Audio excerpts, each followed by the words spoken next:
Hello and welcome back to study with Saurabh YouTube channel. आज के इस वीडियो में हम बिहार एसआई के लिए जो सब्जेक्ट वाइज पीवाईक्यू हम देख रहे हैं उसमें हम पहला जो हमारा सेक्शन था वो वर्ल्ड जीके का था, जिसको हमने काफ़ी डिस्कस डिटेल से किया है। वहाँ पे हमने 80 जो क्वेश्चंस पीवाईक्यू में पूछे गए थे वर्ल्ड जीके से रिलेटेड, उनको हम 3 वीडियोस में हमने कंप्लीट किया है। अब हम ज्योग्राफी को स्टार्ट करेंगे और ये ज्योग्राफी का पार्ट नंबर 1 है। ज्योग्राफी का 193 क्वेश्चन है, उनको हम यहाँ पे टोटल क्वेश्चन को डिस्कस करेंगे। आई थिंक 4 पार्ट या 5 पार्ट में ये वीडियोस को मैं डिवाइड करूंगा। इट विल डिपेंड्स ऑन कि कितना एक्सप्लेनेशन एक क्वेश्चन का जाता है। तो ये पार्ट नंबर 1 है। तो चलिए वीडियो की शुरुआत करते हैं। इससे पहले जो वीडियोस हैं उनको आप देख लीजिएगा, यदि आपके लिए वो इम्पोर्टेंट है तो।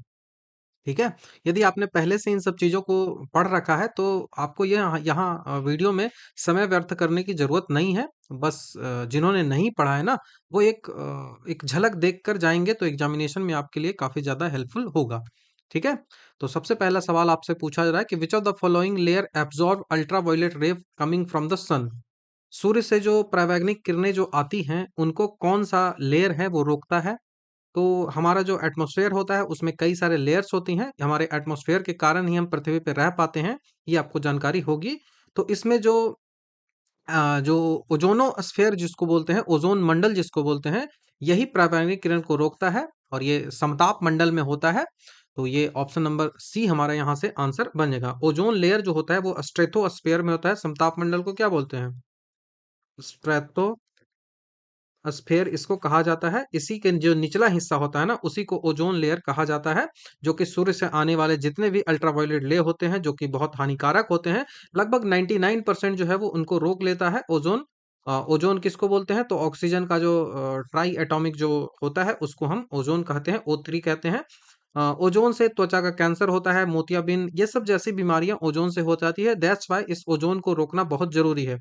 ओजोन आखिर है, देखो ओजोन की जो डेंसिटी है ना, वो बस एक डेंसिटी कहलाती है। ये जैसे ये एक लेयर है, अब इसमें ओजोन का मान लो ये समताप मंडल का लेयर है। अब इस समताप मंडल के लेयर में मान लो ओजोन इतना है, डेंसिटी उसकी इतनी है। अब इसकी डेंसिटी धीरे धीरे कम रही है। इसकी जो डेंसिटी है वो धीरे धीरे कम रही है। ये डेंसिटी कम क्यों रही है? क्योंकि सीएफसी गैस निकल रहा है, क्लोरोफ्लोरोकार्बन बहुत ज्यादा हानिकारक होता है इनके लिए। तो ये जो क्लोरोफ्लोरोकार्बन निकल रहा है, इस कारण से हो क्या रहा है ना, तो इसकी डेंसिटी कम रही है, कहीं छेद वेद नहीं हो रहा है इसमें। बोलते हैं ना कि ओजोन में छिद्र हो चुका है, वो छिद्र नहीं है, वो बस इसकी डेंसिटी कम रही है। ठीक है, इसकी डेंसिटी कम रही है, जो ऑलमोस्ट लगभग अब भर ही गया है। अटलांटिक जो है उसी के ऊपर होता है। ठीक है, वो छिद्र जो दिखता है वो उसी के ऊपर दिखता है। तो ये जो ओजोन परत है वो यही होता है। अब इसको ओजोन को हम किस में मापते हैं? तो डॉप्सन में मापते हैं। इसको छिद्र को यदि मापना है तो डॉप्सन, ठीक है, डॉप्सन में इसको मापते हैं। तो याद रखिएगा, डॉब्सन, नॉट प ब। ठीक है, डॉब्सन में इसको नापा जाता है, ये आपको ध्यान रखना है। यहाँ पे ध्यान ये रखना है कि ये जो ओजोनोस्फेयर होता है, ये समताप मंडल से कितना, समताप मंडल पृथ्वी से कितनी ऊंचाई तक होता है? सवाल जो है वो एग्जामिनेशन में पूछा गया। तो समताप मंडल पृथ्वी से लगभग 20 से 30 किलोमीटर का जो क्षेत्र होता है ऊंचाई वाला, वो समताप मंडल कहलाता है। और इसी समताप मंडल में बादल बनता है। इसी समताप मंडल में जितने भी मौसम से संबंधित जो घटनाएं होती हैं वो इसी समताप मंडल में होता है। ठीक है, ये आपको ध्यान रखना है। ट्रोपोस्फेयर जो है वो ये वायुमंडल का सबसे जो है वो निचला परत होता है। यहाँ पे जो मौसम से संबंधित जो भी घटनाएं हैं वो घटती है इसी जो समताप मंडल की बात कर रहा हूँ, ट्रोपोस्फेयर नहीं, समताप मंडल में ये सब घटनाएं जो है वो घटती है। ठीक है। उसके बाद समताप मंडल को क्या बोलते हैं? समताप मंडल को बोलते हैं स्ट्रेटोस्फेयर। स्ट्रेटोस्फेयर ये याद रखना है। आयन मंडल में क्या होता है? तो आयन मंडल में रेडियो तरंगे जो होती हैं वो सारी निकलती हैं। ठीक है। ओजोन से रिलेटेड क्या आपको याद रखना है? तो ओजोन से रिलेटेड याद रखना है कि वर्ल्ड ओजोन डे कब मनाया जाता है? तो ये 16 सितंबर को मनाया जाता है। 16 सितंबर को मनाया जाता है। मॉन्ट्रियल प्रोटोकॉल इसी से संबंधित है। ठीक है, मॉन्ट्रियल प्रोटोकॉल जो है, जो कि 1987 में हुआ था, वो इसी ओजोन को लेकर है। और इसी दिन हुआ था 16 सितंबर को। दैट्स वाई 16 सितंबर को जो है मॉन्ट्रियो प्रोटोकॉल के कारण ही इसको 16 सितंबर को मनाया जाता है। तो ऑप्शन नंबर सी यहाँ से हमारा आंसर बनेगा। नेक्स्ट क्वेश्चन की बात करें कि वायुमंडल की कौन सी परत परावैंगनिक किरणों को पृथ्वी पर आने से रोकती है। बहुत आसान सा सवाल है। यहाँ पे देखो ओजोनोस्फेयर ना दिख के स्ट्रेटोस्फेयर लिखा है, तो ऑप्शन नंबर सी हमारा यहाँ से आंसर बनेगा। ठीक है, ऑप्शन नंबर सी। जो ओजोन परत है वो हमारे पृथ्वी की एक कवच के रूप में काम करता है, जो कि ओजोन लेयर पृथ्वी की सतह से 10 से 40 किलोमीटर के आसपास होता है। ओजोन जो लेयर होता है, वो ओजोन लेयर हमारा कहाँ है? ओजोन लेयर, ओजोन लेयर पृथ्वी के सतह से कितना ऊंचाई तक होता है? तो 10 से लेकर 40 किलोमीटर तक की ऊंचाई तक ये होता है। ये ध्यान रखना है, जो कि समताप मंडल कहा जाता है। और यहाँ जो है वो ओजोन एक सुरक्षात्मक परत के रूप में काम करता है, और जो कि परावैंगनिक किरण को रोकता है और हमें कई सारी बीमारियां हैं उनसे भी हमें बचाता है। ठीक है, तो ये आपको ध्यान रखना है। और कई सारे सवाल यहाँ से पूछे जाते हैं। तो जो भी चीजें जरूरत थी वो मैंने ऑलरेडी पहले वाला जो क्वेश्चन था उसी में बता रखा है। यहाँ पे पिछला क्वेश्चन शायद मैंने कुछ कंफ्यूजन हुआ होगा। जो मौसम संबंधित जो घटना है वो सारी की सारी क्षोभ मंडल में होती है। ठीक है, जो ट्रोपोस्फेयर है यहाँ पे सारी मौसम की घटना होती है, और ये जो समताप मंडल है यहाँ पे जो है वो प्लेन व्लेन उड़ता है, क्योंकि मौसम से संबंधित कोई भी घटना यहाँ पे नहीं होती है। तो ये करेक्ट कर लीजिएगा, याद रखिएगा इनको। ठीक है, नेक्स्ट क्वेश्चन की बात करें कि किस ग्रह को नीला ग्रह कहा जाता है। बहुत आसान सा सवाल है, लेकिन ये सवाल कब पूछा गया है? तो ये जो सवाल है नीला ग्रह वाला, ये 2023 में जो एसआई का पेपर हुआ था उसमें पूछा गया था। बिहार पुलिस एक्साइज इंस्पेक्टर है, उसमें पूछा गया था। 9वां महीना में जो एग्जामिनेशन होता है 2023 में। तो ऐसा नहीं है कि आसान सवाल नहीं पूछे जाते हैं, सब पूछे जाते हैं। तो नीला ग्रह पृथ्वी को पानी के कारण बोला जाता है। पृथ्वी की सतह पर लगभग 71% पानी से ढका हुआ है, जिस कारण से अंतरिक्ष से जब पृथ्वी को देखते हैं तो वो नीला दिखाई देता है। दैट्स वाई पृथ्वी को नीला ग्रह करते हैं। ठीक है, और यह सौर मंडल में सूर्य से तीसरे नंबर पर ग्रह है, जो पृथ्वी से पूरब की पश्चिम से पूरब की ओर घूमता है। आपको पता है ना, पृथ्वी से ये जो ग्रह है ना, वो सन के अराउंड सब घूम रहे हैं। ये यदि सन है ना, तो इस सन के अराउंड सारे ग्रह घूम रहे हैं। तो ये तीसरा जो ग्रह है वो अर्थ आता है। अब ये घूम कैसे रहा है? तो घूम रहा है पश्चिम से पूरब की ओर, west to west to east, west to east घूम रहा है, ये भी ध्यान रखना है। ठीक है, और ये एक चक्कर 365 दिन में लगाती है। और लगभग 3959 मील त्रिज्या के साथ हमारा सौर मंडल का पांचवा सबसे बड़ा ग्रह भी है।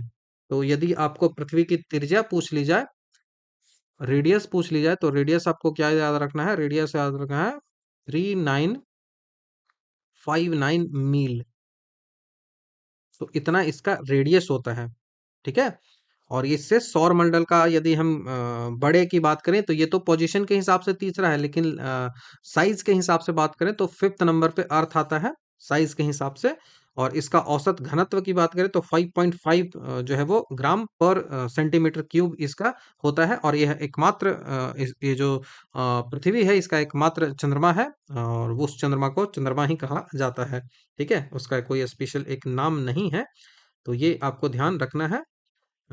ठीक है, बाकी जो शनि ग्रह है, जो सैटर्न है, इसे छल्ले वाला ग्रह कहते हैं, रिंग प्लेनेट कहते हैं। नेपच्यून जो है वो इसे मीथेन गैस के कारण हल्का नीला और बर्फीला दैत्य कहा जाता है, नेपच्यून को।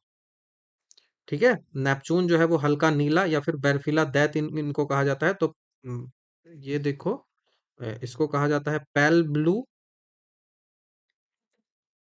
पेल ब्लू, या फिर आपको इसको बोल सकते हैं जियांट ड्यू, बर्फीला दैत्य।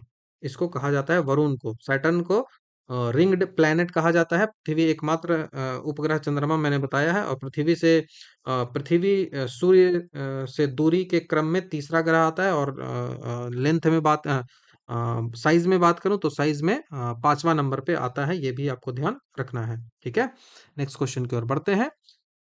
नेक्स्ट क्वेश्चन जो है वो कुछ अलग सा सवाल है, और ये मध्यकाल से संबंधित है। तो ये ज्योग्राफी से आता ही नहीं, तो सीधा सा मैं इसका बस आपको आंसर बता देता हूँ। इसका आंसर जो है वो नाइट होता है, ऑप्शन नंबर सी। ठीक है, और ये ज्योग्राफी से संबंधित नहीं है। हमारे सौर मंडल में किस ग्रह को लाल ग्रह के रूप में जाना जाता है? ज्योग्राफी में हम सबसे पहले वर्ल्ड ज्योग्राफी को कर रहे हैं। ठीक है, ये याद रखिएगा। लाल जो ग्रह है, उस लाल ग्रह के नाम से हम किसको जानते हैं? सूर्य हमारे सौरमंडल में, हमारी जो सोलर सिस्टम है उसमें, तो मार्स को जानते हैं। मार्स कहाँ है? मंगल। ऑप्शन नंबर सी हमारा यहाँ से आंसर बनेगा। सौरमंडल में जो मंगल ग्रह है उसी को लाल ग्रह के नाम से जाना जाता है। अब लाल ग्रह इसको आखिर क्यों बोलते हैं? क्या कुछ रीजन रहा है? तो यहाँ पे आयरन ऑक्साइड है। आयरन ऑक्साइड है जो कि जंग होता है ना, तो आयरन जंग होता है। आयरन ऑक्साइड जो जंग लगता है ना, तो वही चीज तो है ना, Fe2O3। तो ये जंग लगता है, रस्ट जो लगता है वही मंगल पे ज्यादा है, जिस कारण से वो लाल दिखता है। ठीक है। बृहस्पति जो है वो सौरमंडल का सबसे बड़ा ग्रह है। वरुण की बात करें, वीनस की बात करें, जो शुक्र है वो सबसे चमकीला ग्रह है और सबसे गर्म भी, जो ये जो ग्रह है। और मंगल के दो उपग्रह फोबोस और डेमोस आपको याद रखना है। और जो निक्स ओलंपिया जो है वो सौरमंडल का सबसे ऊंचा पर्वत है जो कि मंगल पे अवस्थित है। निक्स ओलंपिया। निक्स ओलंपिया ये मंगल ग्रह पे अवस्थित है। और ये सौर मंडल का सबसे ऊंचा पर्वत श्रृंखला है, पर्वत है। ठीक है, पर्वत श्रृंखला नहीं, ये पर्वत है, माउंटेन है, नॉट चेन ऑफ माउंटेन्स। ठीक है। तो यहां से ऑप्शन नंबर सी याद रखिएगा। नेक्स्ट क्वेश्चन की ओर बढ़ते हैं। नेक्स्ट सवाल हमसे पूछा रहा है कि रात्रि को आकाश में कौन सा ग्रह लाल दिखाई देता है? रात के समय आकाश में लाल कौन दिखाई देता है? तो अभी हमने देखा मार्स को, मंगल को ही आकाश जो है वो दिखाई देता है, मंगल। आपको ये ध्यान रखना है। ठीक है। नेक्स्ट क्वेश्चन की बात करें कि सूर्य और पृथ्वी के मध्य न्यूनतम दूरी जो है वो होती है किस दिन? तो ऑलरेडी मैंने जो एईडीओ का डिस्कस किया था, तो उस दिन मैंने इस बारे में काफी डिटेल से बताया भी था कि अपसौर और उपसौर जो है वो क्या होता है। ये जो है वो अर्थ है। ठीक है। और ये सन रखो, अर्थ नहीं, ये सन है। इनके बीच का डिस्टेंस और इनके बीच का डिस्टेंस, यहाँ पे आप देख रहे हो कि ये डिस्टेंस जो है वो कम है। ठीक है, कम है। ये डिस्टेंस है वो क्या है? ज्यादा है। ठीक है, तो ज्यादा क्या होगा? अप होगा। ये जो है वो कम है, उप होगा। ठीक है, ज्यादा क्या होगा? कम। ये उप अप है, ज्यादा अप होता है, और ये उप होता है। ठीक है, तो ये ट्रिक वाली बात है, आप चीजों को कैसे याद रखते हो, दैट्स मैटर। ठीक है। तो उपसौर कहा जाता है जब जब पृथ्वी और सूर्य के निकट जो है दूरी सबसे कम जब होती है, तो उसको उपसौर कहा जाता है। तो उपसौर। इंग्लिश वालों के लिए तो और आसान हो जाता है याद रखना, पेरी हेलियन। पेरी हेलियन इसको कहते हैं। और होता कब यह है? तो 3 जनवरी को होता है। 3 जनवरी को ये होता है। ठीक है, तो ये पेरी हेलियन हो गया जब डिस्टेंस बहुत कम हो। अप तो कम। तो कम के लिए क्या स्मॉल यूज करते हो आप? कम के लिए स्मॉल यूज करते हो ना, छोटा कम जो भी हो, तो पी के नजदीक एस है तो कम हो गया। ज्यादा के लिए अप यूज करते हो, तो यहाँ पेरी हेलियन है, तो जो उसके बाद जो बचता है वो अपसौर होता है। उपसौर तो ये हो गया, ये अपसौर होता है। अप मतलब ज्यादा, तो अपसौर ऐसे ही याद रख लो। और ये कब होता है? तो अपसौर जो होता है वो 4 जुलाई को होता है। 4 जुलाई को होता है, जहां पे डिस्टेंस जो है वो सबसे ज्यादा होती है, उसको अपसौर बोलते हैं। और ये क्या है? तो ये एपीहेलियन होता है इंग्लिश में। ठीक है, एपीहेलियन होता है। और यू और ए आप रख लो, तो ऐसे करके आसानी से अप मतलब ज्यादा याद रख लो। बहुत आसानी से चीजें याद हो सकती हैं। बाकी आपको याद भी होगा, ये सब चीजें बहुत आसान सी चीज है। डिस्टेंस की यदि हम बात करें, तो सबसे कम जो डिस्टेंस होता है वो 14.7 किलोमीटर होता है। 14.7 करोड़ किलोमीटर है। ठीक है। और ये होता है 157, 15.7 के आसपास होता है। ठीक है, जो अपसौर वाली घटना होती है। 21 जून को उत्तरी गोलार्ध में सबसे बड़ा दिन होता है, ये याद रख लो, 21 जून जो यहाँ पे दिया हुआ है। और इसको काफी एक्सप्लेन मैंने कर दिया है, तो वो वीडियो आप देख लीजिएगा, तो याद आपको चीजें हो जाएंगी। ठीक है। नेक्स्ट क्वेश्चन है कि उपसौर, अपसौर तो अभी देखा, उपसौर हमने क्या देखा? उपसौर सूर्य और पृथ्वी के मध्य न्यूनतम दूरी को क्या करते हैं? उपसौर। तो वही तो आपसे फिर से पूछा जा रहा है ना कि उपसौर, तो उपसौर फिर से 3 जनवरी। फिर से 3 जनवरी। यहाँ पे भी क्या था? यहाँ पे भी 3 जनवरी आंसर था। तो क्वेश्चन रिपीट हो रहे हैं। दोनों क्वेश्चन की यदि मैं बात करूं, तो दोनों सवाल, एक पूछा गया है बिहार पुलिस कांस्टेबल में 2020 में, और दूसरा पूछा गया है बिहार अवर निरीक्षक उत्पादक जो प्री होता है 2001 में। ये दोनों सवाल रिपीट हुए हैं, तो अपसौर और उपसौर दोनों आपको ध्यान होना चाहिए। ठीक है, अपसौर एंड उपसौर। नेक्स्ट क्वेश्चन आता है आकाशगंगा के बारे में, जो हमारी गैलेक्सी है उस बारे में बात आती है कि आखिर आकाशगंगा क्या है। तो आकाशगंगा सौर मंडल का एक ग्रह है, शनि का एक उपग्रह है, गैलेक्सी मतलब तारों का एक समूह है, मंगल बृहस्पति के बीच जो क्षुद्र पट्टियां हैं वो है, तो कौन सा है? तो आसान सा सवाल एकदम है। ऑप्शन नंबर सी यहाँ से जो है वो आंसर बनेगा। आकाशगंगा जो है वो धूल, गैस, कई सारे अरबों तारे का एक विशाल जो है वो निकाय है, जहाँ गुरुत्वाकर्षण से सब कुछ बंधा हुआ है। इसी में से जो आकाशगंगा है, इसी गैलेक्सी में से हमारा एक जो है वो मिल्की वे नामक आकाशगंगा हमारा है, और इसी आकाशगंगा का हम पार्ट हैं। हमारी आकाशगंगा का आकार जो है वो स्पाइरल है, सर्पीला है, और एंड्रोमेडा जो है वो हमारी आकाशगंगा की सबसे निकटतम आकाशगंगा है। एक गैलेक्सी है एंड्रोमेडा, एंड्रोमेडा। ये गैलेक्सी जो है वो हमारी जो आकाशगंगा है, हमारी जो मिल्की वे है, उसके सबसे नजदीक है। ये ध्यान रखिएगा, सवाल जो है वो पूछा जाता है ऐसे एग्जामिनेशन में, तो ठीक है। तो ध्यान रखिएगा। नेक्स्ट क्वेश्चन की ओर बढ़ते हैं। नेक्स्ट जो हमारा सवाल है वो पूछा रहा है कि कौन सा ग्रह जीवन धारण करने के लिए सर्वाधिक उपयुक्त है। तो अर्थ तो यहाँ दिया हुआ नहीं है, तो अर्थ जब नहीं है तो होता तब आपका आंसर क्या होगा? तो अर्थ नहीं है तो उसके बाद मंगल के साथ आप जाओगे, ऑप्शन नंबर डी। ठीक है, मंगल ग्रह पे जीवन धारण करने के लिए सर्वाधिक उपयुक्त है, क्योंकि यहाँ पे पृथ्वी के समान दो ध्रुव भी हैं, दो पोल्स भी हैं। यहाँ पे पृथ्वी के जैसा ही, जैसे पृथ्वी टिल्ट है 23.5 डिग्री पे ना, झुका हुआ है, वैसे ही मंगल जो है वो 25 डिग्री पे टिल्ट है, जिस कारण से मौसमी घटनाएं होंगी। ठीक है, और यहाँ पे ऋतु परिवर्तन इसी टिल्ट के कारण होता भी है, और यह धुरी पर लगभग 24 घंटे में ही एक चक्कर पूरे भी करती है, तो ऑलमोस्ट पृथ्वी के जैसा ही कुछ देखने को मिलता है। दैट्स वाई ये कहा जा रहा है कि पृथ्वी के मंगल पे जो है वो जीवन संभव है। वहाँ के जो ध्रुव होते हैं वो ध्रुवों पर आइस कैप है, उसके साथ ही वायुमंडल भी है। तो वायुमंडल जब होगा, एटमॉस्फेयर जब होगा तो बहुत अच्छा होता है, क्योंकि एटमॉस्फेयर के कारण ही तो जो है वो टेम्परेचर मेंटेन रहता है किसी भी ग्रह का। तो ये ध्यान रखिएगा। नेक्स्ट क्वेश्चन की ओर बढ़ते हैं। निम्नलिखित में से कौन जो है वो सबसे भारी ग्रह है? सबसे भारी ग्रह की बात करते हैं, तो ध्यान रखिएगा कि सबसे भारी ग्रह की बात यहाँ पे पूछी जा रही है। तो निम्नलिखित में से सबसे भारी ग्रह कौन सा है? तो ये शनि हो जाएगा। Shani option, Saturn option number B यहाँ से आंसर बनेगा। शनि, सैटर्न इसका आंसर होगा।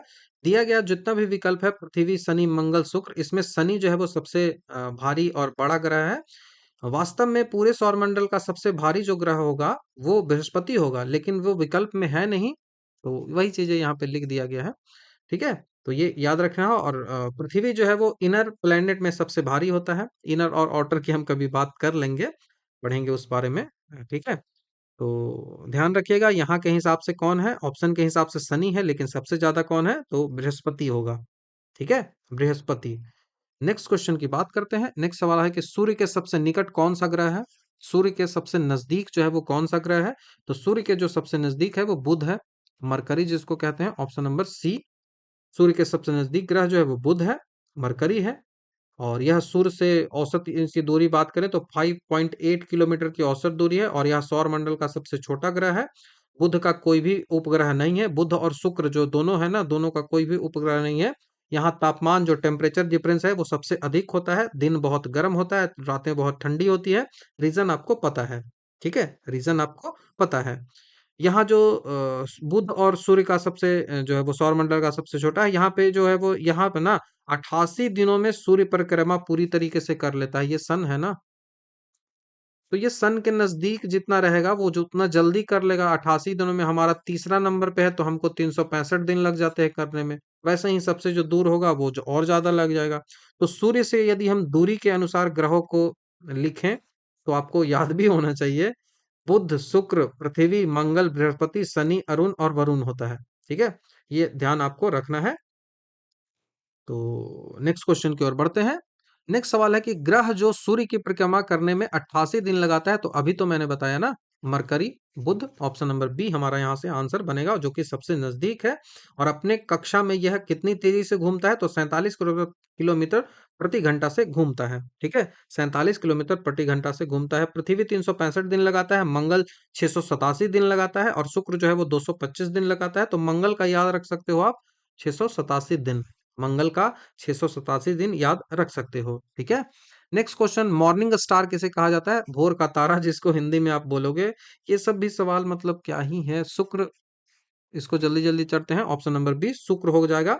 शुक्र को भोर का तारा कहते हैं, सांझ का तारा कहते हैं। यह सूर्योदय से पहले पूर्वी दिशा में और सूर्यास्त के बाद पश्चिम दिशा में दिखाई देता है। ये याद रखना है। जब सूर्योदय हो रहा हो उस समय पूर्व में सूर्य के एकदम नजदीक दिखाई देगा, और जब सूर्यास्त हो रहा हो तो उस समय पश्चिम में दिखाई देगा और सूर्य के एकदम नजदीक दिखाई देगा। यह सौर मंडल का सबसे चमकीला ग्रह है, और इसे पृथ्वी का जुड़वा बहन भी कहा जाता है, क्योंकि इसका आकार और इसका जो मास है, इसके जो द्रव्यमान है वो पृथ्वी के समान ही होता है। शुक्र पर सल्फ्यूरिक एसिड के बादल होते हैं, और इसका जो वायुमंडल है वो CO2 से भरा है, जिससे यह सबसे गर्म ग्रह है। शुक्र जो है उस पर सल्फ्यूरिक एसिड है, और सल्फ्यूरिक एसिड के बादल हैं, और वहां पे CO2 बहुत ज्यादा है, जिस कारण से इसको सबसे गर्म ग्रह कहा जाता है। तो ये शुक्र के बारे में ये याद आपको रखना है। ठीक है। नेक्स्ट क्वेश्चन की ओर बढ़ते हैं। नेक्स्ट सवाल है कि निम्नलिखित में से कौन सा ग्रह जो है सौर मंडल के वैक्यूम क्लीनर की भांति काम करता है? सौर मंडल का वैक्यूम क्लीनर किसको कहा जा सकता है, ये आपसे पूछा जा रहा है। तो सौर मंडल का जो वैक्यूम क्लीनर है, सौर मंडल का जो वैक्यूम क्लीनर की तरह काम करता है वो बृहस्पति है। आखिर इसको ऐसा क्यों बोलते हैं? तो बृहस्पति सौर मंडल का सबसे बड़ा और सबसे भारी ग्रह है। सबसे बड़ा और सबसे भारी ग्रह है। इसका गुरुत्वाकर्षण भी बहुत ज्यादा है। जितना ज्यादा मास होगा उतना ही ज्यादा तो गुरुत्वाकर्षण होगा। जितना ज्यादा मास होगा उतना ही ज्यादा तो गुरुत्वाकर्षण होगा। और यह अंतरिक्ष में तैरने वाले जो मलबे होते हैं, जो धूमकेतु होते हैं, मेट्रॉइड्स जो होते हैं, उन सबको जो है वो उल्का पिंड्स जो है, मेट्रॉइड्स हैं, कॉमेट्स हैं, डेब्रिस है, इन सबको अपनी ओर खींच लेता है गुरुत्वाकर्षण ज्यादा होने के कारण। दैट्स वाई इसको वैक्यूम क्लीनर की तरह जो है वो हम यूज कहते हैं कि ये हमारा जो है वो वैक्यूम क्लीनर है। ठीक है। जुपिटर, जो बृहस्पति को जुपिटर आप बोल रहे हो, इस जुपिटर जो ग्रह है वो आपको सबसे बड़ा ग्रह भी सौरमंडल का है। और इसका वायुमंडल की बात करें कि क्या क्या चीजें इसके वायुमंडल में है, तो हाइड्रोजन, हीलियम, मीथेन, अमोनियम, ये सब गैसें इसके पाई जाती हैं। तो ये आपको ध्यान रखना है। 1994 में सुमेकन लेवी 9 धूमकेतु जो था वो पृथ्वी से टकराया था। वो पृथ्वी से नहीं, बृहस्पति से टकराया था। तो 1994 में एक जो है वो कॉमेट था। कॉमेट नहीं, इसको हाँ कॉमेट ही बोलते हैं। तो जो कॉमेट है 1994 में एक कॉमेट था जिसको नाम था सूमेकर लेवी 9। सूमेकर लेवी 9, यह जो है वो बृहस्पति से टकराया था 1994 में। तो नेक्स्ट क्वेश्चन की ओर बढ़ते हैं। नेक्स्ट हमारा सवाल है कि इनमें से कौन सा ग्रह सबसे अधिक घनत्व वाला है? डेंसिटी सबसे ज्यादा किसके पास है? बहुत अच्छा सवाल है। सबसे ज्यादा डेंसिटी जो है वो किसके पास है? तो सबसे ज्यादा जो डेंसिटी होती है, सबसे ज्यादा जो घनत्व होती है, वो किसके पास है? ये सवाल आपसे पूछा जा रहा है। तो इसका आंसर होगा पृथ्वी। ठीक है। कई जगह आपको बृहस्पति दिया हुआ रहेगा, वो सारे गलत हैं। सौरमंडल जो है हमारा जो सोलर सिस्टम है, उस सोलर सिस्टम में अर्थ का जो डेंसिटी है वो सबसे ज्यादा है। कितना इसका डेंसिटी है? तो 5.5 ग्राम पर सेंटीमीटर क्यूब। 5.5 ग्राम पर सेंटीमीटर क्यूब। क्यों? क्योंकि अर्थ जो है ना वो एक चट्टानी है, ठोस चट्टान से बना हुआ है, टेरेस्ट्रियल ग्रह है। टेरेस्ट्रियल ग्रह कहने का मतलब क्या है? ये सन है। तो इस सन के नजदीक 4 ग्रह आते हैं। ठीक है। इन 4 ग्रह को इनर प्लैनेट भी कहा जाता है। ये जो 4 है, इन सबको इनर प्लैनेट कहते हैं। ये भी सवाल जो है वो पूछा गया है। इनर प्लैनेट इनको कहा जाता है, और जो भी इनर प्लैनेट होते हैं वो कहे जाते हैं इनको क्या? इनको इसी इनर प्लैनेट को कहा जाता है टेरेस्ट्रियल प्लैनेट। टेरेस्ट्रियल प्लैनेट, इसका मतलब है कि ये जो है वो सिलिका रॉक्स होते हैं, मेटल्स होते हैं, इन सब से बने होते हैं। दैट्स वाई इन ग्रहों का जो सेल होता है, इन इन ग्रहों का जो सरफेस होता है वो सारा का सारा सरफेस सॉलिड होता है।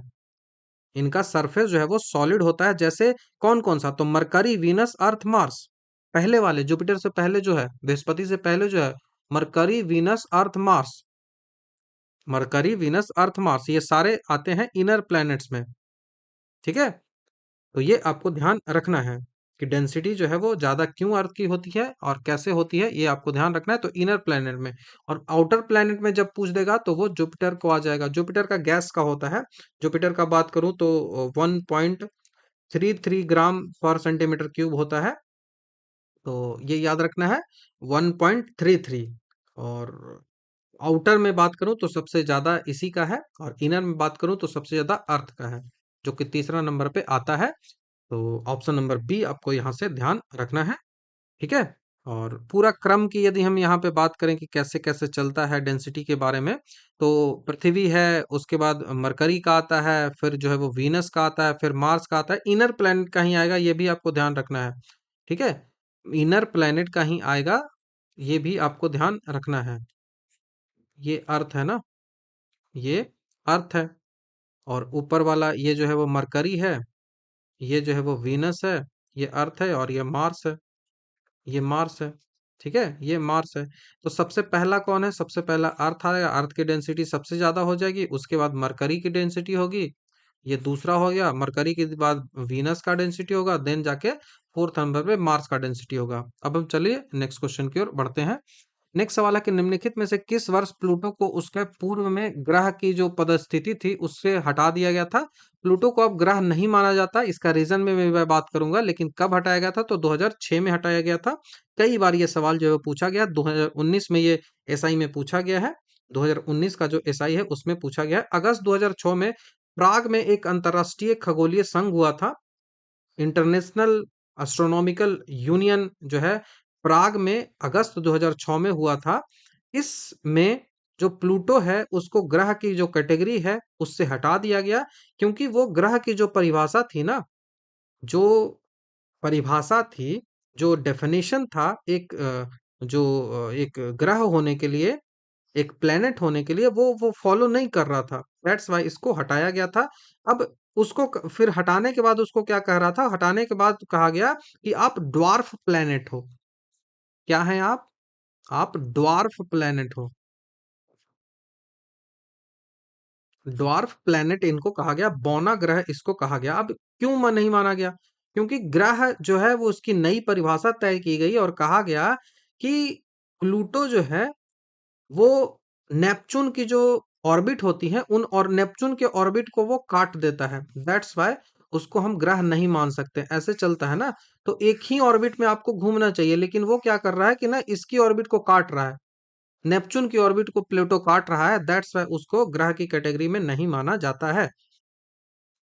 ग्रह मानने के लिए पहला होता है कि सूर्य की परिक्रमा आपको करना पड़ेगा, वह इतना बड़ा जरूर हो कि अपने गुरुत्वाकर्षण बल के कारण उसका आकार लगभग गोल होना चाहिए। उसके बाद उसे इतना बल हो कि बाकी पिंडों से अलग अपनी स्वतंत्र कक्षा में वो घूम सके। लेकिन प्लूटो का क्या था कि वो नेपच्यून की कक्षा है उसमें इंटर कर रहा था। दैट्स वाई उसको हटा दिया गया, 2006 में हटाया गया। ये भी इंपॉर्टेंट क्वेश्चन है। नेक्स्ट क्वेश्चन है कि निम्नलिखित में से किसको हमारे सौर मंडल से ग्रह से जो है वो गणना नहीं की गई है? तो प्लूटो बार बार पूछा गया है, यह 2014 का क्वेश्चन है। ये 2014 का क्वेश्चन है, ऑलरेडी मैंने इस बारे में बता रखा है। और बौने ग्रह की हम बात करें तो सेरेस हो गया, एरिस हो गया, मेकेमॉक हो गया, हाउमेया हो गया, ये सब और भी बौने ग्रह होते हैं। नेक्स्ट क्वेश्चन है कि हिप्पोकैम्प किस ग्रह का चंद्रमा है? हिप्पोकैम्प किस ग्रह का जो है वो मून है, ये आपसे पूछा जा रहा है हिप्पोकैम्प के बारे में। तो हिप्पोकैम्प जो है वो नेपच्यून का मून है। ऑप्शन नंबर बी हमारा यहाँ से आंसर बनेगा। हिप्पोकैम्प जो है वो नेपच्यून का मून होता है। हिप्पोकैम्प नेपच्यून जो जिसको वरुण कहते हैं हिंदी में, उसका एक छोटा सा उपग्रह है। 2013 में हबल जो स्पेस टेलीस्कोप है उसके द्वारा इसको खोजा गया था, और पहले इसे नाम दिया गया था S2004N1। नेपच्यून का सबसे बड़ा यदि हम उपग्रह की बात करें तो वो क्या है? वो ट्रिटॉन है। वो ट्रिटॉन है, ट्राइटन टाइटन आप इसको ट्राइटन कह सकते हो, या ट्रिटॉन आप कह सकते हो। नेपच्यून हमारे सौर मंडल का सबसे ठंडा और सबसे दूर जो है वो ग्रह अवस्थित है। ये आपको ध्यान रखना है। ठीक है। तो इतना ही यहाँ था। नेक्स्ट क्वेश्चन की ओर बढ़ते हैं। सूर्य ग्रहण जो है वो होता है, ये सन है। ठीक है, ये सन है। अब इसी के अराउंड चंद्रमा भी घूम रहा है, ये अर्थ है, ये अर्थ है। ऐसे इसको थोड़ा सा और बड़ा करते हैं। ये सन है, ये अर्थ है, और इसी अर्थ का जो है चंद्रमा होगा, इसी अर्थ का चंद्रमा जो है वो मून कहलाता है। इसी अर्थ का चंद्रमा है वो मून कहलाता है। अब इसी में क्या होगा कि चंद्रमा जो है वो कभी तो चंद्रमा और पृथ्वी, जो अर्थ और पृथ्वी के बीच चंद्रमा आ जाएगा, यहाँ पे चंद्रमा आ जाएगा। दूसरा कंडीशन कि चंद्रमा जो है उसके बीच में सन और अर्थ आ जाएगा उस चंद्रमा के बीच में। सन और चंद्रमा के बीच में अर्थ आ जाएगा, पहला कंडीशन। दूसरा कंडीशन कि सन और अर्थ के बीच में चंद्रमा आ जाएगा, तो दोनों को जो है वो कहते हैं ग्रहण वाला कंडीशन बनता है कि एक जो है वो सूर्य ग्रहण होगा, चंद्र ग्रहण होगा, कौन सा ग्रहण होगा, ये सवाल जो है वो पूछा जाता है। तो हमें यहाँ से पूछा जाए कि सूर्य ग्रहण कब होता है, सूर्य ग्रहण कब होता है, तो सोलर इक्लिप्स कब होता है, तो जब चंद्रमा जो है वो सूर्य और पृथ्वी के बीच में आ जाती है। तो जब भी चंद्रमा जो है, ये मून जो आपको नजर आ रहा है, वो मून कहाँ आ गया, वो सन और अर्थ के बीच में आ गया। दैट्स वाई जो सन का जा रहा था, सन की जो लाइट जा रही थी, वो क्या होगा, वो लाइट नहीं जाएगी यहाँ पे। कुछ ऐसे क्षेत्र होंगे जहां पे लाइट जो है वो नहीं पहुंचेगी, और ये जो लाइट जहां पे नहीं पहुंचेगी वो शैडो हो जाएगा एरिया, वो अंधेला हो जाएगा। तो इसी को सन जो है वो सोलर इक्लिप्स कहा जाता है। तो मून बीच में होगा और ये सोलर इक्लिप्स कहलाता है। ये आपको ध्यान रखना है, ठीक है। ये आपको ध्यान रखना है। और ये कब होता है, तो ये न्यू मून के दिन होता है। न्यू मून के दिन होता है। न्यू मून मतलब अमावस्या इसको बोलते हैं, अमावस्या है उस दिन होता है। तो ये आपको ध्यान रखना है। और पृथ्वी बीच में हो तब कौन सा ग्रहण कहलाएगा, तो वो लूनर इक्लिप्स कहलाता है, ठीक है। दूसरा ये वाला कंडीशन देखो, इसमें क्या हो रहा है कि सन से जो है वो यहाँ से मून हटा देंगे हम, तो क्या होगा, यहाँ से दूसरी कंडीशन में ये बना रहा हूँ, यहाँ से लाइट आए और ये लाइट है ऐसे जाए। चंद्रमा के पास अपना लाइट थोड़ी है, वो तो सन से ही लाइट लेता है ना, ऐसे है, ठीक है। तो यहाँ पे लाइट तो जा नहीं रही है, तो यहाँ पे ये शैडो वाला रीजन आ जाएगा।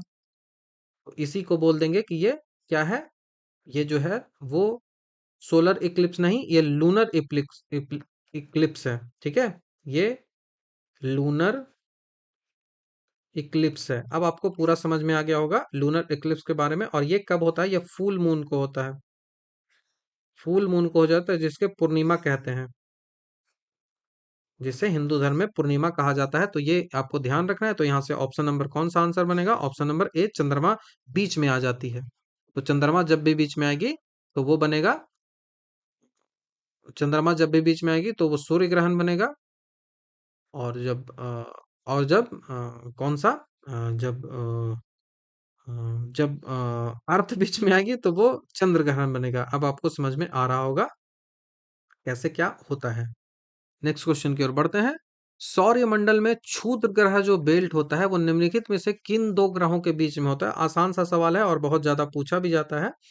देखो, जो एस्ट्रॉइड्स होते हैं ना, वो दो ग्रहों के बीच में एस्ट्रॉइड्स रहते हैं। सारा आपको पता है कि सारे जो ग्रह हैं वो सन है, उनके जो है वो इर्द गिर्द घूमते रहता है। तो इन दो ग्रहों के बीच में मार्स, यहाँ पे मार्स इनर ग्रह खत्म हो रहा है और यहाँ पे जुपिटर स्टार्ट हो रहा है। जुपिटर बृहस्पति जो है वो स्टार्ट हो रहा है। इन दोनों के बीच में कई सारे जो है वो एस्ट्रॉइड्स जो है वो घूमते रहते हैं, वो भी इसी गुरुत्वाकर्षण के कारण इसके गोल गोल घूमते रहते हैं, ठीक है। तो ये एस्ट्रॉइड इन्हीं दोनों के बीच में घूमते रहते हैं। एस्ट्रॉइड जो है वो चट्टान होता है, धातु होता है, उन सब का एक ऑब्जेक्ट होता है, जो कि मेन एस्ट्रॉइड बेल्ट कहलाता है, जो कि मार्स और जुपिटर के बीच में पाई जाती है। वैज्ञानिक ये मानते हैं कि उन ग्रहों के टुकड़े ही, ये कभी ऐसा था कि वो उन ग्रह के टुकड़े ही थे। सेरेस जो क्षुद्र ग्रह बेल्ट है, वो स्थित एकमात्र बौना ग्रह है। सेरेस जो है वो क्षुद्र ग्रह बेल्ट में एकमात्र बौना ग्रह स्थित है। तो ये सेरेस के बारे में आप ध्यान रख सकते हो, इंपॉर्टेंट क्वेश्चन है। तो ये क्वेश्चन याद रखना है, सूर्य जो क्षुद्र ग्रह है उसके बारे में। सवाल जो है वो पूछा गया है कब, तो 2020 में। तो मंगल और जुपिटर, मंगल एंड जुपिटर के बीच में Mars and Jupiter, option number B.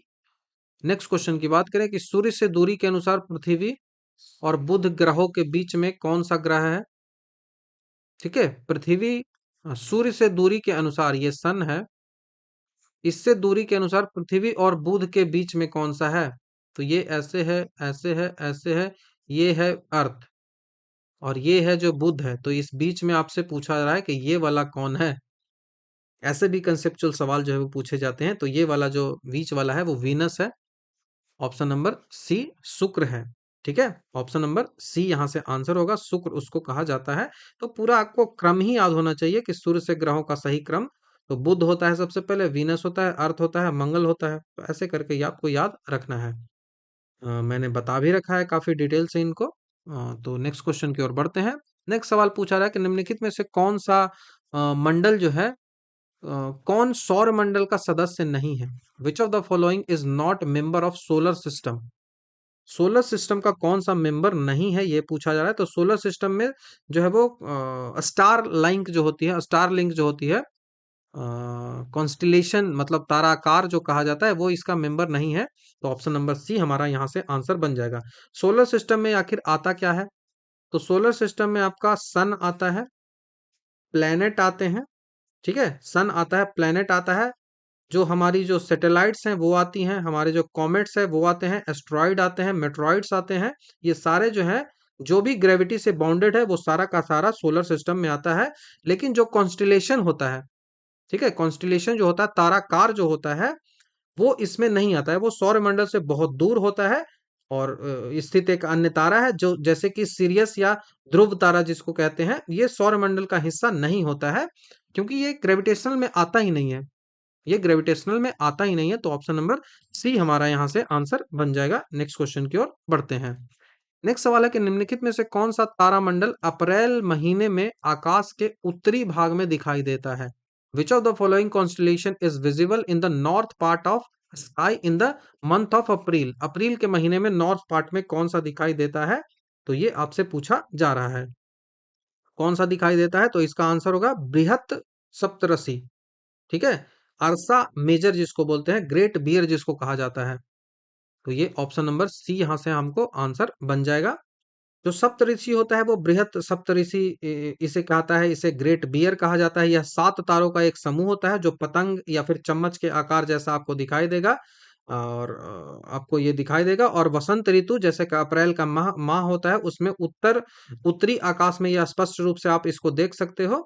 ध्रुव तारे जो होते हैं, पोलर स्टार होते हैं, उसको खोजने में यह मदद करता है, उसी के सीधे में ये होता है।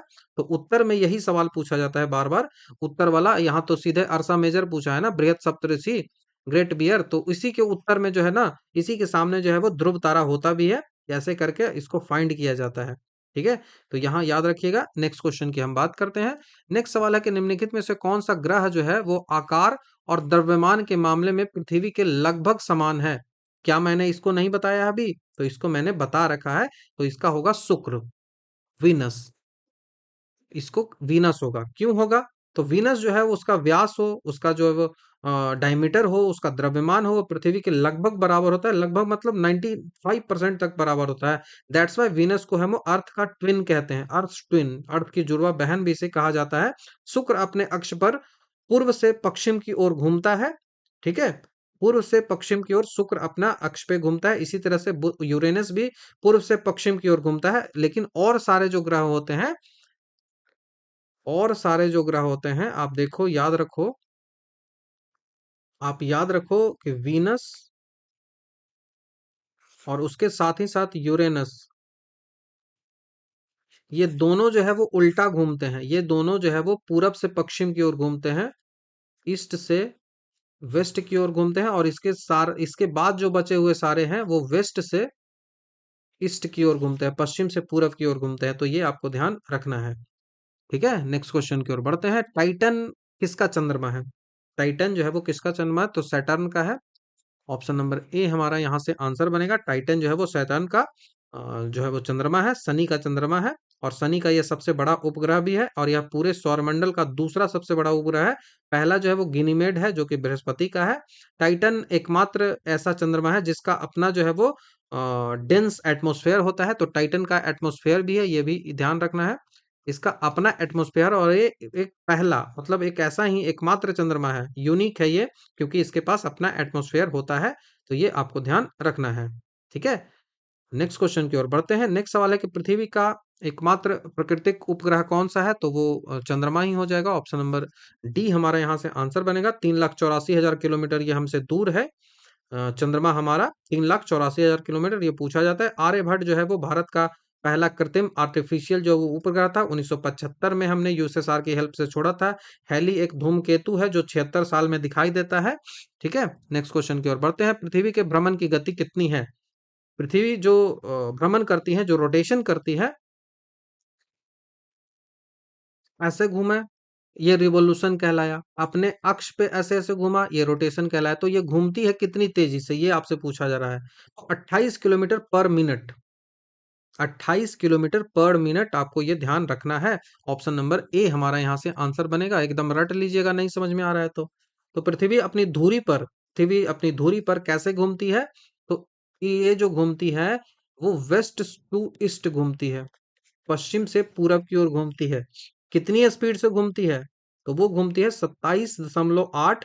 तो ऑलमोस्ट मानो कि 28 किलोमीटर पर मिनट से, 28 किलोमीटर पर मिनट से, क्योंकि भूमध्य रेखा पर पृथ्वी के जो घूर्णन की गति होती है वो लगभग 1670 किलोमीटर पर घंटा होती है। 1670 किलोमीटर पर घंटा होती है। और हमसे मिनट में पूछ रहा है तो 28 मिनट, और कभी भी घंटा में पूछा जाए, किलोमीटर में पूछा जाए तो 1670 किलोमीटर पर आवर इसकी स्पीड जो है वो होती है, और मिनट में 28 किलोमीटर पर मिनट। ठीक है, तो ये आपको ध्यान रखना है, 28 किलोमीटर पर मिनट। तो रोटेशन और रिवॉल्यूशन में आपको अंतर समझ में आ गया। और यदि यही रिवॉल्यूशन की यदि बात कर दिया जाए आपसे, तो ये रिवॉल्यूशन जिसको परिक्रमण कहा जाता है, जिसको परिक्रमण कहा जाता है, और ये सन के अराउंड घूमता है, अर्थ सन के अराउंड घूमता है, तो ये जो गति है वो कितनी होती है, कभी पूछ लिया जाए तो 30 किलोमीटर पर सेकंड। और इसको पूरा करने में कितना लगता है? 365 दिन लगता है। इसको पूरा करने में कितना लगता है? तो 24 घंटा लगता है। आप देख सकते हो कि स्पीड का क्या जो है वो फर्क पड़ रहा है। तो कितना ज्यादा ये स्पीड है, ये 30 किलोमीटर पर सेकंड चल रहा है। तो ये आपको ध्यान रखना है। नेक्स्ट क्वेश्चन की ओर बढ़ते हैं। नेक्स्ट सवाल है कि अपनी धुरी पर पृथ्वी के घूर्णन की दिशा पश्चिम से पूरब, west to east east. Option number B यहाँ से आंसर बनेगा। तो पृथ्वी अपने अक्ष पर जो है वो वेस्ट टू ईस्ट घूमती है। यही कारण है कि हमें सूर्य जो है वो चंद्रमा और तारे जो है वो पूर्व में उगते और पश्चिम में डूबते हुए दिखाई देते हैं। कभी भी आपसे पूछा जाए कि पूर्व में ही उगते हुए दिखाई देते हैं और पश्चिम में डूबते हुए क्यों दिखाई देते हैं, क्योंकि सूर्य जो है सूर्य जो है जो अर्थ जो है ना वो पश्चिम से पूर्व की ओर घूमता है। पृथ्वी एक चक्कर पूरा घूमने में लगभग 23 घंटे 56 मिनट और 4 सेकंड लगते हैं। दैट्स वाई लीप ईयर भी क्रिएट होता है। ये भी आपको ध्यान रखना है। लीप ईयर इसी कारण से क्रिएट होता है। शुक्र हो गया, जो वीनस और यूरेनस हो गया, यही दो जो है वो उल्टा घूमता है, क्लॉकवाइज घूमता है, बाकी एंटी क्लॉकवाइज। घड़ी कैसे चलती है? घड़ी ऐसे चलती है ना। तो ये क्लॉकवाइज हो गया, तो क्लॉकवाइज सारे ग्रह घूमते हैं, लेकिन एंटी क्लॉकवाइज घड़ी चलती है ऐसे, लेकिन हम घूमेंगे ऐसे, उल्टा। तो घड़ी के उल्टा जो घुमाओगे तो एंटी क्लॉकवाइज, क्लॉकवाइज ये हो गया, ये एंटी क्लॉक हो गया। ऐसे देखो, ये क्लॉकवाइज हो गया। तो क्लॉकवाइज कौन घूमता है? तो क्लॉकवाइज दो ही घूमते हैं। एक हो गया वीनस, जिसको आप शुक्र कह लो, और एक हो गया अरुण, जिसको आप यूरेनस कह लो। तो यूरेनस और वीनस, यू वी से याद रख लो, वो दोनों उल्टा घूमते हैं, और बाकी जो है वो क्लॉकवाइज घूमते हैं, एंटी क्लॉकवाइज घूमते हैं, पश्चिम से पूरब की ओर, वेस्ट टू ईस्ट। और ये जो है वो ईस्ट टू वेस्ट घूमता है। सवाल बहुत ज्यादा ये सब पूछा जाता है, और कभी गलत ये सब होना नहीं चाहिए। ठीक है, ये सब गलत नहीं होना चाहिए। नेक्स्ट क्वेश्चन की बात करें कि लघु ज्वार भाटा कब आता है? लघु ज्वार भाटा कब आता है? तो शुक्ल पक्ष सप्तमी के दिन आता है, on the 7th day of waxing phase, शुक्ल पक्ष जिसको कहा जाता है। तो ऑप्शन नंबर सी यहां से हमारा आंसर बन जाएगा।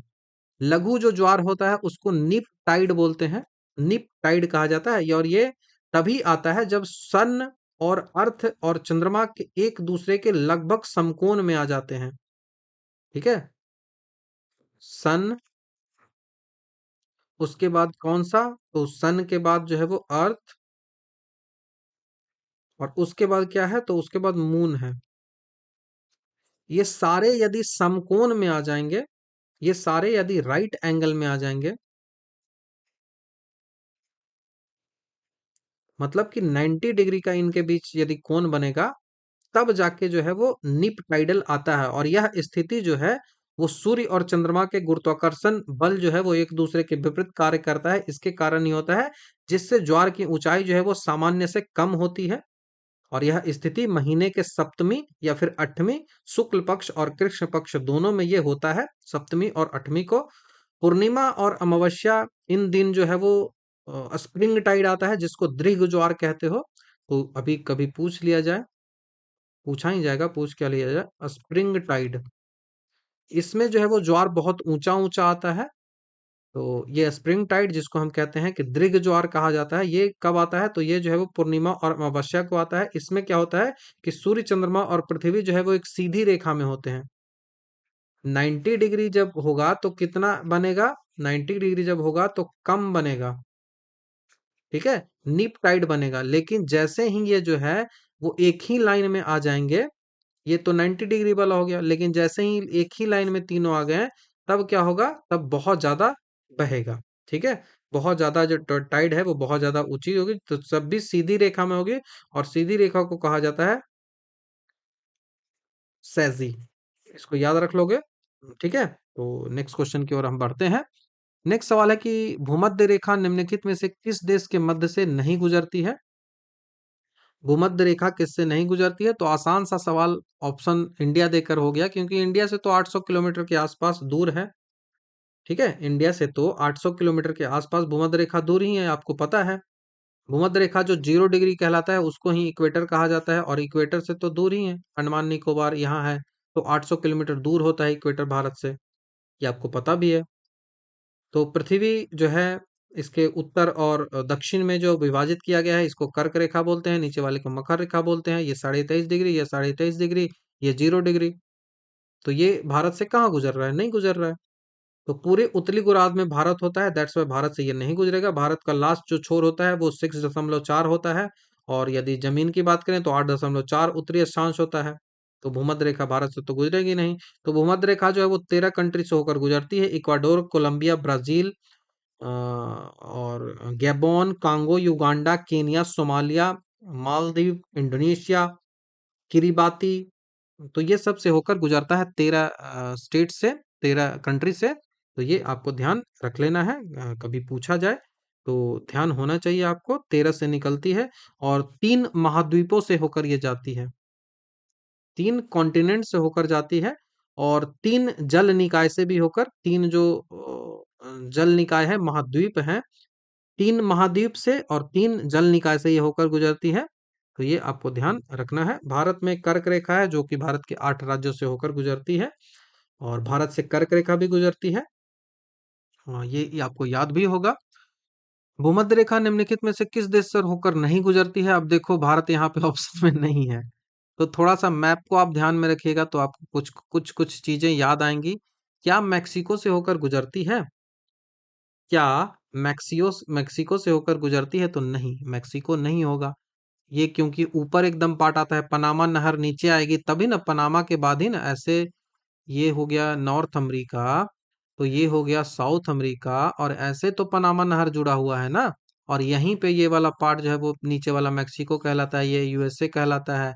ये वाला पूरा पार्ट जो है वो कनाडा कहलाता है, ये अलास्का कहलाता है। उतना मैप अच्छा नहीं बना हुआ है, लेकिन समझो, ये वाला चिली कहलाता है, ये वाला अर्जेंटीना कहलाता है, ये वाला ब्राजील कहलाता है, ठीक है। और इधर ही इक्वाडोर होता है, बोलीविया होता है, यहाँ फ्रेंच न्यूगिनी होता है। यहीं पे जो एक जो है वो कोई कंट्री जो पूरा एकदम बैंकरप्ट हो गया है, वो यहीं पे एक है, उसका नाम मुझे याद भी नहीं आ रहा।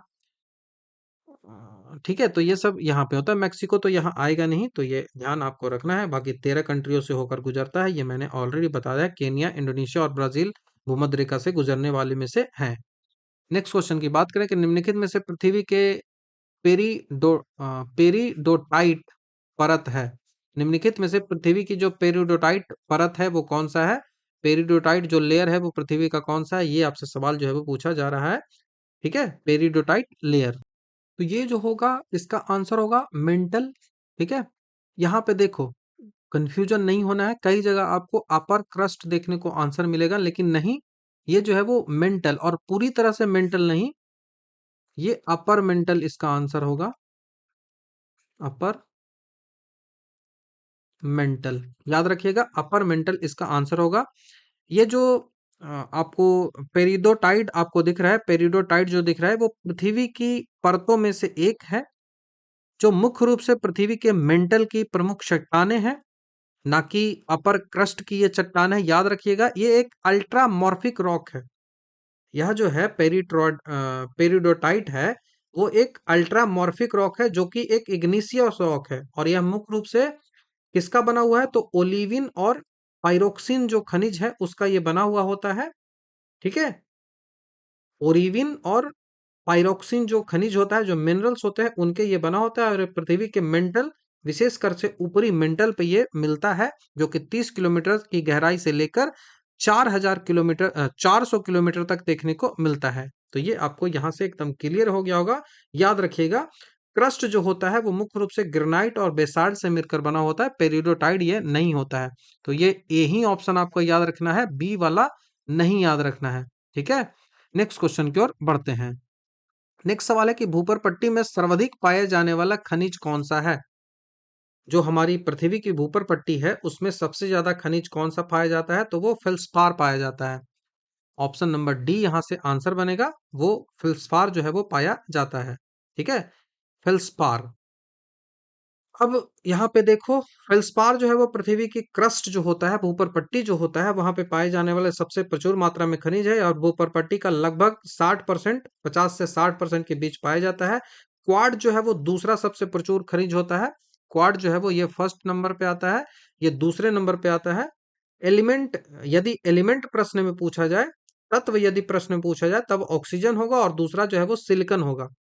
ठीक है, जब तत्व पूछा जाए, एलिमेंट पूछा जाए, तो याद रखना है तब ऑक्सीजन होगा, और दूसरा जो है वो क्या होगा, तो दूसरा होगा सिलिकॉन, दूसरा सिलिकॉन होगा।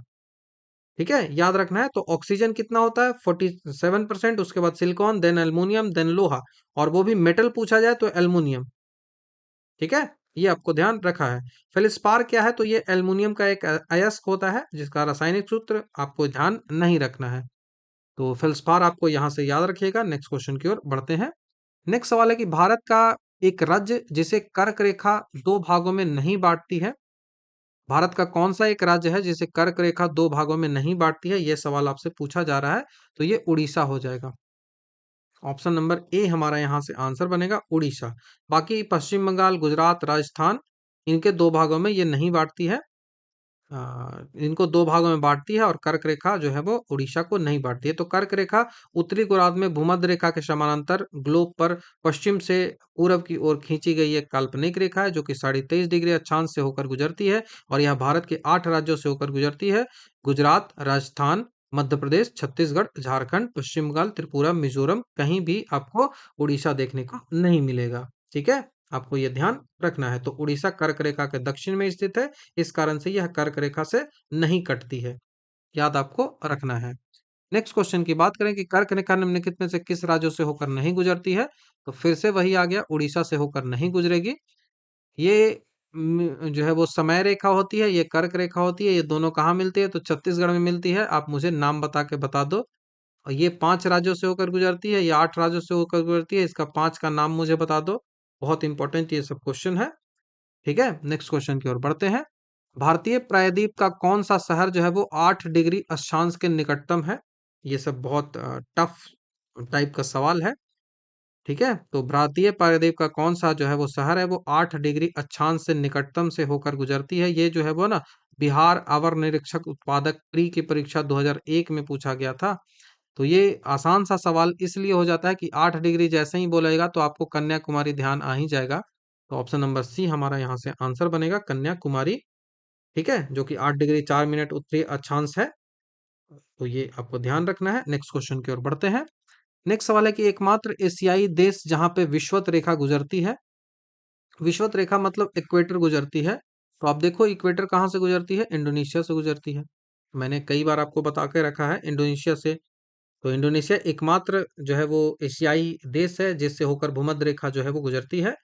इंडोनेशिया कई सारे द्वीपों में बटा हुआ है, सबसे ज्यादा द्वीपों इंडोनेशिया में ही मिलते हैं, जैसे सुमित्रा हो गया, बोर्नियो हो गया, किलिमंतारो, वहीं पे तो उसका कैपिटल भी अब चेंज किया गया है ना।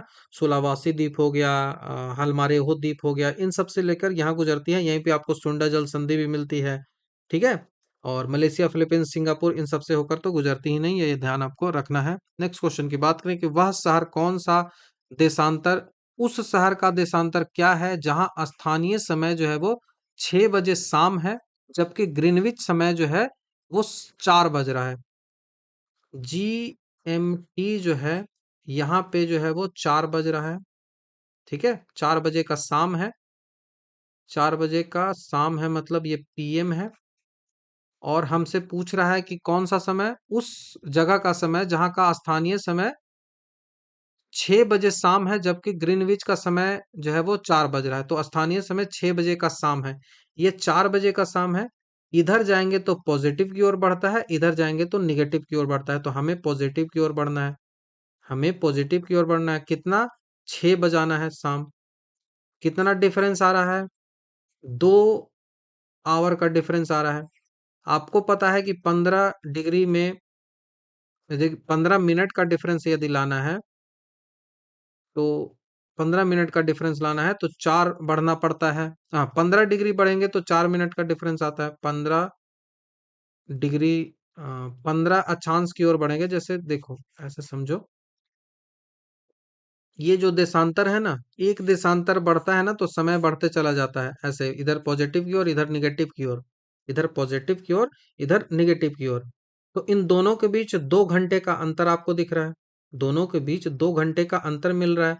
अब 1 घंटे का अंतर पता कब मिलता है? 1 घंटे का अंतर तब मिलता है जब 15 डिग्री, 15 अक्षांशों को आप घूम के निकलोगे, 1 2 3 4 ऐसे 15 को निकलोगे, तब जाके 1 घंटा आपको मिलेगा, ठीक है। 1 घंटा तब आपको जाके मिलता है। और यहाँ पे कितना है? 2 घंटा आपको मिल रहा है, मतलब कितना आपने डिग्री घूमा होगा? तो 30 तो आपने घूमा ही होगा, 30, वो भी ईस्ट घूमा होगा, ना कि वेस्ट घूमा होगा। वेस्ट घूमते तो माइनस में आपका आंसर रहता, मतलब PM की जगह ना यहाँ पे 2 PM बोलता, तब माइनस में आप जाते, तब वेस्ट आपका आंसर होगा, लेकिन वही के लिए ईस्ट होगा। तो ऐसे ही करके आपको आंसर जो है वो दिखाना होगा। मैंने कंसेप्ट भी बता दिया है कि कैसे क्या करना है। नेक्स्ट क्वेश्चन की ओर बढ़ते हैं। नेक्स्ट सवाल पूछा रहा है कि इन इनमें से कौन सा जो राज्य है वो कर्क रेखा के ठीक ऊपर स्थित है। ऐसे सवालों के लिए ना आप मैप हमेशा रखिएगा, ताकि ऐसे सवाल कभी गलत नहीं होने चाहिए। कर्क रेखा के ठीक ऊपर आपको पूछा जा रहा है, कर्क रेखा के ठीक ऊपर कौन सा है? तो कर्क रेखा के ठीक ऊपर जो है वो मणिपुर होता है। ऑप्शन नंबर बी यहाँ से आंसर होगा, मणिपुर कर्क रेखा के सबसे ऊपर होता है। ट्रॉपिकल ऑफ कैंसर जो है वो त्रिपुरा, मिजोरम, झारखंड और पश्चिम बंगाल से गुजरती है। मणिपुर राज्य जो है वो मिजोरम के उत्तर में स्थित है, तो इस कारण से वो उत्तर में हो जाता है। तो ठीक उत्तर पूछ रहा है, मैप देखिएगा ना, तभी इन सब क्वेश्चन के आंसर आपको आसानी से आएंगे। भारतीय मानक समय रेखा कहाँ से नहीं गुजरती है? तो 5 राज्यों से मैंने कहा, 5 राज्यों से मैंने कहा कहाँ से नहीं गुजरती है, ये आपसे पूछा जा रहा है। तो भारतीय मानक समय रेखा जो है वो तेलंगाना से नहीं गुजरती है। ऑप्शन नंबर डी हमारा यहाँ से आंसर बनेगा। मानक समय रेखा क्या होते हैं? जो बीच बीच में भारत का है, तो भारत के बीच बीच में आता है 82.5 डिग्री। समय को लिखने के लिए 82.5 डिग्री आता है, तो ये 82.5 डिग्री याद रखना है। और हाँ, 82.5 डिग्री आता है, ये याद रखना है। जिसको IST बोलते हैं, भारत का मानक समय बोलते हैं। 82.5 डिग्री ईस्ट होता है, 5 राज्यों से होकर गुजरता है, उत्तर प्रदेश, मध्य प्रदेश, छत्तीसगढ़, उड़ीसा और आंध्र प्रदेश। तेलंगाना की जगह आपको आंध्र प्रदेश यहाँ पे लिखना है। तेलंगाना राज्य है इससे नहीं गुजरता है। और दोनों कहाँ मिलती है? मैंने ऑलरेडी आपसे ये प्रश्न पूछ लिया है, मैंने बता भी दिया है कि छत्तीसगढ़ में मिलती है। अब कहाँ मिलती है आप मुझे बता दो। नेक्स्ट क्वेश्चन, निम्नलिखित में से कौन जो है वो भारत का राज्य जो है वो कर्क रेखा के उत्तर में स्थित है? कर्क रेखा के उत्तर में स्थित है, कर्क रेखा के उत्तर में आपसे पूछा जा रहा है। तो झारखंड, मिजोरम, बिहार, उड़ीसा, कुछ आपको इस तरह से ऑप्शंस जो है वो दिए गए हैं। तो यहाँ से जो आपका आंसर होगा वो कौन सा होगा? तो वो बिहार हो जाएगा। बिहार तो उत्तर में ही अवस्थित है, उड़ीसा, मिजोरम, झारखंड ये है। तो कर्क रेखा 23.5 डिग्री है, वो झारखंड से गुजरती है, झारखंड का जो रांची है वहां से गुजरती है। बिहार जो है वो झारखंड से ठीक ऊपर में स्थित है, दैट्स वाई उसको उत्तर में हमारा आंसर हो जाएगा। उड़ीसा कर्क रेखा के दक्षिण में स्थित है, ये भी आपको याद रखना है। नेक्स्ट क्वेश्चन की ओर बढ़ते हैं कि भारत का केंद्रीय देशांतर जो है वो क्या है? 82.5 डिग्री। 82.5 डिग्री के साथ साथ पूरब भी याद रखना है, ईस्ट भी याद रखना है, बहुत इंपॉर्टेंट ये क्वेश्चन हो जाता है। जिसको आईएसटी कहते हैं। आईएसटी क्यों कहा जाता है, कैसे बनाया जाता है, मैंने बता दिया है। बीच वाला क्षेत्र है, दैट्स वाई समय को डिफरेंस ना हो इस कारण से बनाया जाता है। और ये कहाँ से गुजरती है, तो प्रयागराज जो है वहां पे नैनी एक जगह है जो कि मिर्जापुर में पड़ता है वहां पे। और ये ग्रीनविच से कितना आगा है, तो ग्रीनविच से 5.5 घंटे आगे है। ठीक है, 5.5 घंटे आगे है। कैसे आगे है मैं बता दूंगा। उनके बीच जो है वो डिफरेंस आप वो जीएमटी 0 रखो। और इधर जो है वो भारत कहाँ से स्टार्ट होता है ये वाला आप रखो। और दोनों के बीच का कितना है उसको डिसाइड करो और उसके बाद उसको गुना कर दो 15 से, तो आपका ये समय निकल के आसानी से आ जाएगा। ज्योग्राफी जब पढ़ेंगे तो इसको डिस्कस कर लेंगे कभी। डोलड्रम किन अक्षांश रेखाओं के मध्य स्थित है। डोलड्रम, ठीक है, डोलड्रम किन अक्षांश रेखाओं के मध्य में स्थित है ये आपसे पूछा जाए। तो डोलड्रम जो है, जो डोलड्रम आपसे पूछा रहा है, तो डोलड्रम जो है वो 5 डिग्री से लेकर 5 डिग्री उत्तर और 5 डिग्री दक्षिण में अवस्थित है। तो 5 डिग्री उत्तर और 5 डिग्री दक्षिण में अवस्थित है, तो ऑप्शन नंबर सी हमारा यहाँ से आंसर बनेगा। डोलड्रम आखिर है क्या, तो डोलड्रम एक शांत पवन की पेटी है, एक बेल्ट जहाँ पे हवाएं बहुत कम चलती हैं। तो ये है बेल्ट ऑफ काम इसको कहते हैं, बेल्ट ऑफ काम इसको कहते हैं। तो शांत पवन की पेटी, शांत पवन की पेटी इसको कहा जाता है। और भूमध्य रेखा के दोनों ओर ये अवस्थित होते हैं। यहाँ पे क्षैतिज न चलकर उत्तर की ओर जो है वो संवहनीय धाराएं उठती है, जिससे वातावरण जो है वो हमेशा यहाँ पे शांत रहता है, दैट्स वाई इसको ये कहा जाता है। और ये उष्णकटिबंधीय अभिसरण क्षेत्र दुनिया भर के नाविकों के द्वारा डोलड्रम के नाम से जाना जाता है। निम्न वायु दाब वाला क्षेत्र होता है जहाँ पे प्रचलित पवनें बहुत शांत होती हैं। यदि वायु दाब बहुत ज्यादा हो, प्रेशर बहुत ज्यादा हो, तभी तो हवाएं चल के आती है, अदरवाइज तो आएगी ही नहीं। ठीक है, अदरवाइज आएगी किस लिए। नेक्स्ट क्वेश्चन है कि कर्क रेखा और मकर रेखा के बीच के क्षेत्र को क्या कहा जाता है। ये है 23.5 डिग्री, ये है 23.5 डिग्री। इन दोनों के बीच का जो एरिया है इसी को आपसे पूछा जा रहा है कि इसको क्या कहा जाता है। तो इसको उष्ण कटिबंध कहा जाता है, क्योंकि यहाँ पे हमेशा जो है वो सनलाइट जो है वो पड़ते रहती है, तो इस कारण से इसको उष्ण कटिबंध कहा जाता है, गर्म वाला क्षेत्र है। तो ऑप्शन नंबर सी हमारा आंसर यहाँ से बनेगा, उष्ण कटिबंधीय। शीतोष्ण किसको बोलेंगे, तो कर्क रेखा से अटलांटिक वृत्त की ओर और मकर रेखा से नीचे की ओर ये वाला जो पार्ट जाओगे, इसको जो है वो शीतोष्ण कह देंगे, इसको जो है वो शीतोष्ण कहेंगे। शीतोष्ण मतलब टेम्परेट कहेंगे। फ्रिजिड जोन किसको कहेंगे, तो ध्रुव के जैसी ध्रुव की ओर जैसे ही पहुंचेंगे तो उसको फ्रिज जोन कहेंगे, मतलब जहां पे सूर्य कभी उगता ही नहीं है। नेक्स्ट क्वेश्चन की बात करें कि विषुवत रेखा के समीप तापमान सबसे अधिक होता है, क्योंकि क्यों तापमान वहां पे अधिक होता है, क्योंकि ताप जो है वो छोटे क्षेत्र में केंद्रित होता है। यहाँ पे हमेशा जो है वो लाइट पड़ते रहती है, तो छोटे क्षेत्र में जब भी होता है तो यहाँ पे टेम्परेचर बहुत ज्यादा होता है, जिस कारण से यहाँ पे वाटर का संघनन भी बहुत ज्यादा होता है, जिस कारण से यहाँ पे वर्षा भी बहुत ज्यादा होती है, जिस कारण से यहाँ पे पौधे भी जो है वो सदाबहार बन पाए जाते हैं। बहुत कुछ ऐसे रिलेट करके आप याद रख सकते हो। तो विषुवत रेखा जो है उस पर सूर्य की किरणें हमेशा वर्टिकली पड़ते रहती हैं। और जिस कारण से ये जो ऊर्जा का एक संकेंद्रण बन जाता है, कंसंट्रेशन ऑफ एनर्जी यहाँ पे बढ़ जाता है, जिस कारण से इसका तापमान जो है वो बढ़ जाता है। तो ये आपको ध्यान रखना है। नेक्स्ट क्वेश्चन की ओर अब हम बढ़ते हैं। तो यहाँ से आंसर हमारा कौन सा हो जाएगा, आंसर नंबर ए। ताप क्षेत्र जो है वो छोटे में केंद्रित होता है, दैट्स वाई। पृथ्वी के केंद्र की ओर परतों का क्रमागत विन्यास आपसे पूछा जा रहा है कि पृथ्वी के केंद्र की ओर जो है वो कैसे कैसे जो है वो लिखा जाता है, यही आपसे जो है वो पूछा गया है। ठीक है, पृथ्वी के केंद्र की ओर परतों का क्रम आपको दिखाना है। तो पहले होता है स्याल, उसके बाद सीमा, देन नेफा। ठीक है, सियाल, सीमा और नेफा, ये तीन है।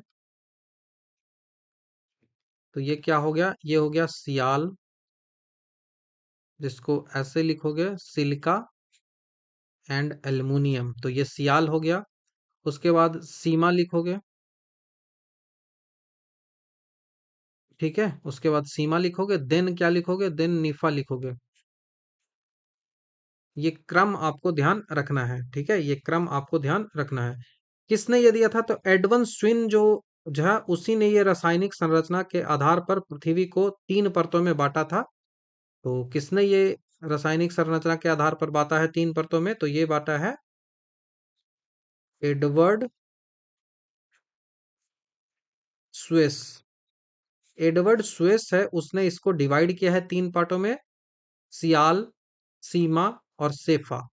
नीफा, नॉट सेफा, ये नीफा है, निकेल है। ठीक है, ये आपको ध्यान रखना है। तो सियाल में एल्युमिनियम है और सिलिका है, एल्युमिनियम है और सिलिका है, इससे मिलकर बने हुए है, इससे मिलकर ये बनी हुई है। और ये जो है वो, इसको क्रस्ट होता है अपर लेयर, और मेड ऑफ सिलिका ये होता है, ये ध्यान रखना है। उसके बाद सीमा है, सीमा है जो कि सिलिकॉन है और उसके साथ ही साथ मैग्नीशियम है। ये मेंटल का लेयर होता है, जो मिडिल लेयर होता है मेड ऑफ सिलिका होता है। उसके बाद नेफा है, जो कि केंद्रीय भाग होता है, जहां पे निकेल और फेरस जिसको लोहा बोलते हैं उससे बना होता है। तो सेंट्रल पार्ट मेड ऑफ निकल। तो नीचे नीचे वाला ये पार्ट होता है, ये आपको ध्यान रखना है। अब नेक्स्ट क्वेश्चन की ओर बढ़ते हैं। नेक्स्ट सवाल है कि निम्नलिखित में से कौन सी आग्नेय चट्टान नहीं है? कौन सा चट्टान जो है वो आग्नेय नहीं है, मतलब इग्निशियस रॉक कौन सा नहीं है? इग्निशियस रॉक आपसे पूछा रहा है, तो सेल जो है वो इग्निशियस रॉक नहीं है। ऑप्शन नंबर डी हमारा यहाँ से आंसर बनेगा। सेल क्या है? सेल एक सेडिमेंट्री रॉक है, जो मिट्टी या फिर गाद जो है वो मड और सिल्ट है, उनके जमाव और दबाव के साथ ये बनता है। और इसमें अक्सर जो है वो लेयर्स होती हैं और जीवाश्म भी पाए जाते हैं, फॉसिल फ्यूल्स भी पाए जाते हैं। और जितने भी और ऑप्शन आपको दिख रहा है, पेरोडोटाइट दिख रहा है, ग्रेनाइट दिख रहा है, स्केरोटाइट दिख रहा है, ये सारे मैग्मा और लावा के ठंडे होने से बनते हैं। दैट्स वाई इनको इग्निशियस चट्टान जो है वो कहते हैं। तो ये आपको ध्यान रखना है, बहुत ज्यादा इंपॉर्टेंट क्वेश्चन ये है। नेक्स्ट क्वेश्चन पूछा रहा है कि निम्नलिखित में से कौन सा कायांतरित चट्टानों का एक उदाहरण है? तो कौन सा जो है वो मेटामॉर्फिक रॉक्स का उदाहरण नहीं है? ये सवाल ऐसे नहीं पे इम्फेसाइज किया जाना चाहिए। तो नहीं है की बात करें, तो निम्नलिखित में से नहीं है, तो नहीं है में बात करें तो ये जो है वो हो जाएगा साइनाइट। ठीक है, ये जो है वो साइनाइट जो है वो इसका आंसर हो जाएगा, साइनाइट। साइनाइट जो है वो एक अग्नेय चट्टान है, एक इग्निशियस रॉक है, जो ग्रेनाइट के समान ही होता है, लेकिन इसमें क्वार्ट जो है वो बहुत कम मात्रा में होता है। मेटामॉर्फिक चट्टान क्या होता है? तो तापमान और प्रेशर के कारण अन्य चट्टानों के रूप में बदल जाते हैं, उनको मेटामॉर्फिक बोला जाता है। ठीक है, उनको मेटामॉर्फिक यहाँ पे कहा जाता है। तो यहाँ पे साइनाइड आंसर हमारा होगा। ठीक है, यहाँ पे हमारा जो है साइनाइड आंसर होगा। तो ये ध्यान रखना है, साइनाइड इसका आंसर है। कायांतरित चट्टानों की यदि हम बात करें, जो मेटामॉर्फिक चट्टान है उसकी हम बात करें, तो इसमें संगमरमर, स्लेट, हैलाइट, सिस्ट, फाइलाइट ये सब आते हैं, पूछा जाता है ये सब सवाल। उसके बाद जेनेसिस की बात करें, तो ये जेनेसिस में ग्रेनाइट आ जाएगा, ग्रेनाइट का रूपांतरण होता है। जो स्लेट होता है उसमें सेल का रूपांतरण होता है। तो ये आपको ध्यान रखना है। तो ये रहा पार्ट वन, जिसमें हमने काफी डिटेल से जो फर्स्ट 50 क्वेश्चंस है उनको डिस्कस कर लिया है। हम इसमें 193 क्वेश्चंस को डिस्कस करेंगे। तो पहला पार्ट में हमने 50 क्वेश्चन को डिस्कस किया, बहुत आसान आसान था और सबको हमने एक्सप्लेन भी किया है। तो आई होप आपको चीजें क्लियर हुई होगी। बाकी कमेंट में आप कुछ बता सकते हो जो आपके सजेशंस हो। तो thank you very much. Next video में आपसे जल्द ही मिलता हूँ।